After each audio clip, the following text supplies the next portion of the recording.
สบายดีท่านผู้ชมที่เคารพทุกท่านสำหรับวิดีโอนี้ข้าพเจ้าจะนำเอาเรื่องราวข่าวสารเกี่ยวกับสงครามระหว่างรัสเซียกับยูเครนมาเล่าให้บรรดาท่านผู้ชมรับฟังนำกันเหมือนเดิมท่านผู้ชมซึ่งข้าพเจ้าเองก็ได้เว้นวรรคหรือว่าบ่ได้เล่าเกี่ยวกับข่าวสงครามระหว่างรัสเซียกับยูเครนนี้มาหลายมื้อแล้วท่านผู้ชมเป็นยังข้าพเจ้าจึงบ่อยากเล่าเกี่ยวกับข่าวสงครามระหว่างรัสเซียกับยูเครนให้บรรดาท่านผู้ชมได้รับฟังนำกันเหตุผลก็สืบเนื่องมาจากข้าพเจ้าคิดว่าสงครามระหว่างรัสเซียกับยูเครนนี้มันบ่มีหยังใหม่ท่านผู้ชมมีแต่การโจมตีกันไปมาระหว่างรัสเซียกับยูเครนเพียงแต่ว่ามันจะแตกต่างน้อยหนึ่งก็คือการโจมตีกันไปมาในช่วงนี้อาจจะทวีความรุนแรงขึ้นเล็กหน่อยข้าพเจ้าว่าเล็กหน่อยเนาะก็สิว่าเล็กหน่อยก็บ่เล็กน้อยเนาะแต่ข้าพเจ้าขอว่าเล็กหน่อยซะคือยูเครนเองก็ได้โจมตีรัสเซียลึกเข้าไปแล้วก็นักหน่วงเข้าไปขึ้นน้อยหนึ่งแต่ว่าก็บ่ถึงขั้นว่าเปลี่ยนแปลงเกมสงครามได้ส่วนว่ารัสเซียนั้นก็ได้ทำการโจมตีหรือว่าตอบโต้กับยูเครนแบบสมน้ำสมเนื้อโดยเฉพาะแม้ปัจจุบันนี้รัสเซียเองก็ได้เริ่มใช้อาวุธหนักแล้วก็โจมตีกรุงเคียฟซึ่งเป็นนครหลวงของยูเครนนั้นนักหน่วงขึ้นไปเช่นเดียวกันท่านผู้ชมแต่ว่าโดยภาพรวมแล้วเกมของสงครามระหว่างรัสเซียกับยูเครนนั้นยูเครนจะบ่สามารถเปลี่ยนแปลงเกมของสงครามได้อย่างแน่นอนว่าง่ายๆก็คือยูเครนจะบ่สามารถเอาชนะรัสเซียได้อย่างแน่นอนถึงแม้ว่ายูเครนนั้นจะได้รับการสนับสนุนการช่วยเหลือจากบรรดาประเทศในสหภาพยุโรปจากองค์การป้องกันโอลิมปิกเหนือหรือว่านาโตและก็รวมทั้งได้รับการช่วยเหลือจากสหรัฐอเมริกาก็ตามแต่ว่ายูเครนเองจะบ่สามารถเอาชนะรัสเซียได้อย่างแน่นอนส่วนว่ารัสเซียนั้นแน่นอนเลยอยากบ่อยากรัสเซียก็จะสามารถเอาชนะยูเครนได้อย่างแน่นอนอันนั้นตามที่ข้าพเจ้าเข้าใจเพียงแต่ว่ารัสเซียนั้นจะเอาชนะยูเครนได้ด้วยวิธีใดเลยรัสเซียนั้นจะตัดสินใจเผด็จศึกสงครามระหว่างรัสเซียกับยูเครนโดยเฉพาะแม้นเผด็จศึกเอาชนะยูเครนได้นั้นตอนไหนเท่านั้นซื่อๆได้ท่านผู้ชมแต่ตามที่ข้าพเจ้าสังเกตนั้นข้าพเจ้าคิดว่ารัสเซียนั้นต้องการลากยาวและก็แก่ยาวสงครามระหว่างรัสเซียกับยูเครนนี่หลายกว่าท่านผู้ชมเพราะการแก่ยาวสงครามในยูเครนของรัสเซียนั้นมันมีจุดประสงค์อื่นๆอีกแอบแฝงนำโดยเฉพาะแม้นจุดประสงค์การที่รัสเซียนั้นต้องการให้บรรดาประเทศในสหภาพยุโรปนั้นอ่อนแอลงบ่ว่าจะเป็นการอ่อนแอทางด้านการเมืองเศรษฐกิจต่างๆอะไรเนาะอยากให้บรรดาประเทศในสหภาพยุโรปนี้มีความอ่อนแอลงได้จังหวะอ่อนแอลงในเมื่อก่อนในเศรษฐกิจของสหภาพยุโรปมีความเข้มแข็งได้โดยเฉพาะแม้นประเทศเยอรมันเป็นต้นเศรษฐกิจของสหภาพยุโรปมันมีความเข้มแข็งในตอนนั้นเหตุผลก็สืบเนื่องมาจากได้รับการสนับสนุนหรือว่าได้รับน้ำมันราคาถูกหรือว่าได้รับพลังงานราคาถูกจากประเทศรัสเซียไปป้อนระบบเศรษฐกิจของประเทศเยอรมันและก็บรรดาประเทศในสหภาพยุโรปแต่ว่าหลังจากที่ตัดขาดพลังงานราคาถูกจากประเทศรัสเซียไปแล้วก็เฮ็ดให้บรรดาประเทศเหล่านี้ต่างก็ประสบพบพ่อปัญหาพลังงานราคาที่ตัวสูงขึ้นไปตามๆกันเพราะฉะนั้นมันเฮ็ดให้เกิดผลกระทบหรือว่าส่งผลกระทบต่อการพัฒนาเศรษฐกิจสังคมของพวกเขาเจ้าอย่างหลีกเลี่ยงบ่ได้เช่นเดียวกันโดยเฉพาะแม้ประเทศเยอรมนีเมื่อก่อนนี้ประเทศเยอรมนีนี้เป็นประเทศที่มีเศรษฐกิจและก็เป็นประเทศที่มีอุตสาหกรรมขนาดใหญ่อันดับหนึ่งของโลกได้แต่ว่ามาฮอดปัจจุบันนี้ถือว่าเดี่ยงแล้วท่านผู้ชมเดี๋ยวนี้จ่อปิดโรงงานอุตสาหกรรมขนาดใหญ่ของเยอรมนีอยู่ประมาณอยู่4แห่งซึ่งคาดว่าจะมีการปลดพนักงานหรือว่าคนงานนั้นเกือบว่า100,000 คนท่านผู้ชมเบิ่งมั้ยปลด100,000 คนแล้วมันจะส่งผลกระทบอย่างต่อระบบเศรษฐกิจสังคมของประเทศเยอรมนีอันนั้นคือความจงใจหรือว่าการจงใจของประเทศรัสเซียที่ต้องการลากยาวสงครามในประเทศยูเครนนั่นเองท่านผู้ชมอันนึงอันที่2มาข่าวใน 2-3 มื้อผ่านมานี้มีข่าวออกมาว่าทางการของรัสเซียนั้นได้ออกมาเสนอหยุดยิงชั่วคราวเพื่อส่งศพของทหารยูเครนจำนวนอยู่ 13,500 ศพที่เสียชีวิตในสนามรบโดยเฉพาะแม้นอยู่ในแนวหน้านั้นส่งคืนกลับไปยังประเทศยูเครนส่งคืนกลับไปหาญาติพี่น้องของพวกเขานะไปเฮ็ดพิธีทางศาสนาอีกต่างๆนั้นอันนี้รัสเซียเสนอหยุดยิงชั่วคราวอันนี้หยุดยิงฝ่ายเดียวได้แต่ว่าได้รับการปฏิเสธจากฝั่งของยูเครนนอกจากยูเครนจะปฏิเสธหยุดยิงชั่วคราวที่ทางการของรัสเซียเสนอไปแล้ว ยูเครนเองยังปฏิเสธที่จะรับเอาศพทหารของยูเครนที่เสียชีวิตอยู่ในสนามรบจำนวนอยู่ 13,500 ศพด้วยกันท่านผู้ชมยูเครนปฏิเสธบ่ยอมรับเอาอันนี้บ่ฮู้ว่าด้วยเหตุผลประการใดก็แล้วแต่เนาะอันนี้ข้าพเจ้าเองก็บ่ฮู้ว่าเป็นหยังยูเครนจริงบ่ยอมรับเอาศพทหารเหล่านี้หรือว่าบรรดาทหารเหล่านี้ตายไปแล้วบ่มีค่าหรือว่าใดๆอันนี้ข้าพเจ้าเองก็บ่ฮู้เนาะท่านใดอยากฮู้ก็ถือว่าไปเสิร์ชเบิ่งข้อมูลเกี่ยวกับการเสียชีวิตหรือการปฏิเสธการรับเอาศพทหารเหล่านี้ของยูเครนเบิ่งอันนี้ข้าพเจ้าเสนอให้พวกท่านไปค้นตื่มเนาะนอกจากนั้นแล้วยูเครนเองในเมื่อก่อนนั้นก็มีทหารไปประจำการอยู่ในแนวหน้าที่กำลังต่อสู้กันอยู่อย่างดุเดือดในแคนโดยในปัจจุบันนี้ประมาณอยู่ 15,500 คนแต่ว่าตกมาในปัจจุบันนี้นั้นเสียชีวิตไปแล้ว 13,500 คนยังเหลืออยู่ประมาณอยู่2,000 กว่าคนเนาะ 2,000 กว่าคน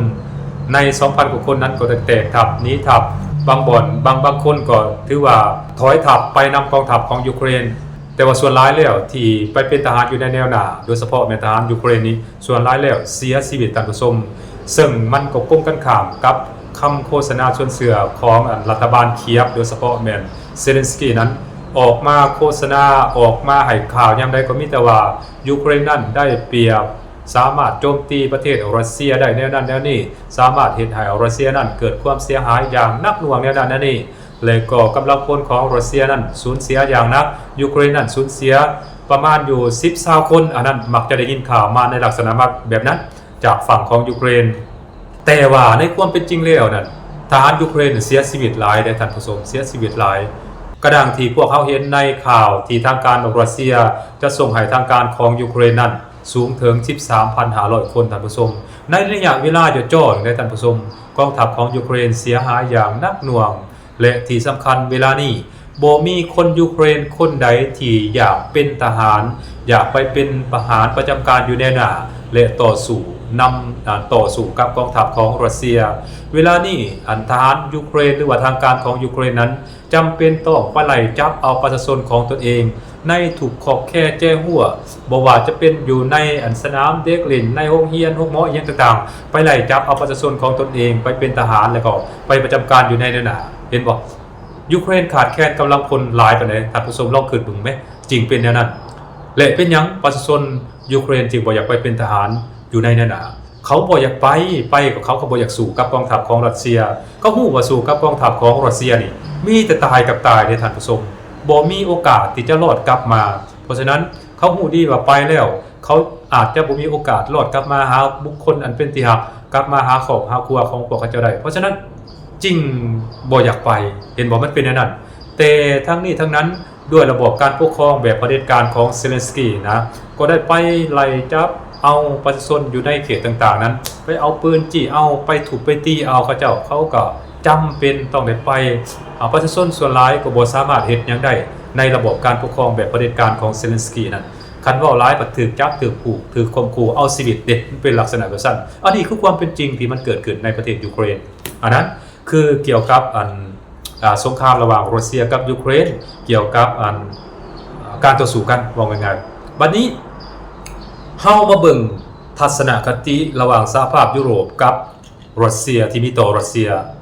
ในความเป็นจริงแล้วรัสเซียเองบ่จำเป็นต้องต่อสู้กับสหภาพยุโรปรัสเซียเองก็สามารถเอาชนะสหภาพยุโรปได้เป็นหยังจริงว่าในนั้นในเมื่อก่อนนั้นคือข้าพเจ้าเว้าหั่นแหละ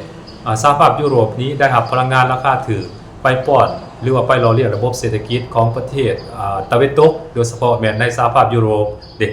เหตุให้เศรษฐกิจของสหภาพยุโรปมีการขยายตัวสามารถแข่งขันในเวทีโลกได้โดยเฉพาะเยอรมนีนี้ถือว่าเป็นประเทศอุตสาหกรรมอันดับหนึ่งของโลกพู้นแหละเนาะ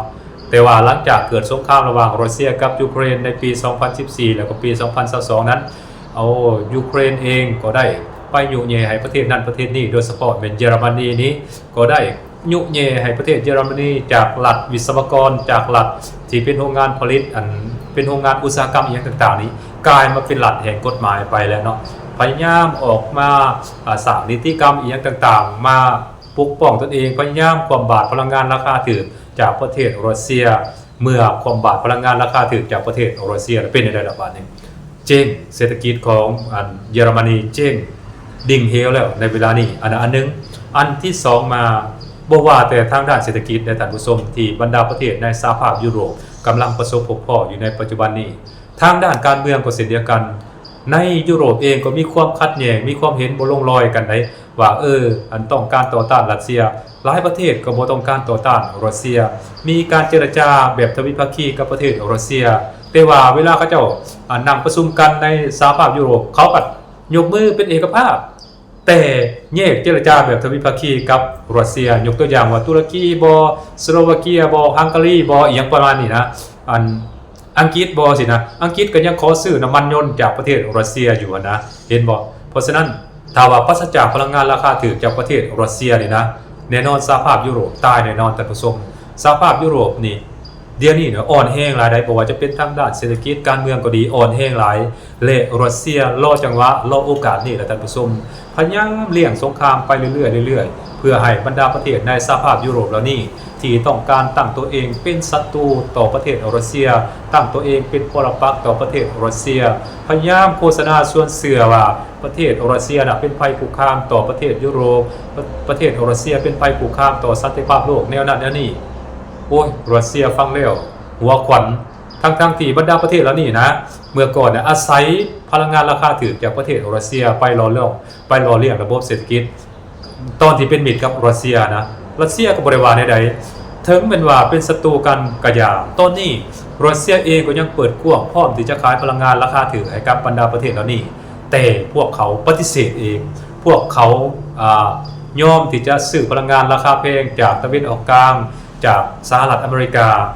โดยที่บอกคำนึงถึงผลกระทบต่อระบบเศรษฐกิจของตนเองและสุดท้ายแล้วมันก็เป็นแบบนี้แหละท่านผู้ชมเพราะฉะนั้นจริงเห็นได้ว่ารัสเซียนั้นบ่จำเป็นต้องใช้ลูกปืนหรือว่าบ่จำเป็นต้องใช้อาวุธหรือว่าขีปนาวุธที่ทันสมัยยิงถล่มใส่บรรดาประเทศสหภาพยุโรปเหล่านี้รัสเซียก็สามารถเอาชนะบรรดาประเทศสหภาพยุโรปเหล่านี้ได้เช่นเดียวกันบ่ต่างหยังกับสามารถเอาชนะประเทศยูเครนได้นั่นแหละท่านผู้ชมข้าพเจ้าเชื่อแน่ว่าถ้าว่ารัสเซียนั้นตัดสินใจประเด็จศึกมือใดในประเทศยูเครนนั้นยูเครนบ่มีวันที่จะต้านความสามารถหรือว่าขีดความสามารถในการโจมตีของประเทศรัสเซียได้อย่างแน่นอนท่านผู้ชมเดี๋ยวนี้รัสเซียเลี่ยงสงครามก็ว่าได้เลี่ยงเพื่อให้สหภาพยุโรปนั้นอ่อนแอลงทางด้านการเมืองเศรษฐกิจต่างๆนั้นรัสเซียมีเจตนาและก็เจตจำนงแบบนี้แหละท่านผู้ชมอันนั้นข้าพเจ้านำมาเว้ามาเล่าให้บรรดาท่านผู้ชมได้รับชมรับฟังนำกันเกี่ยวกับสงครามระหว่างรัสเซียกับยูเครนและก็ความขัดแย้งระหว่างรัสเซียกับสหภาพยุโรปนั่นเองท่านผู้ชมสบายดี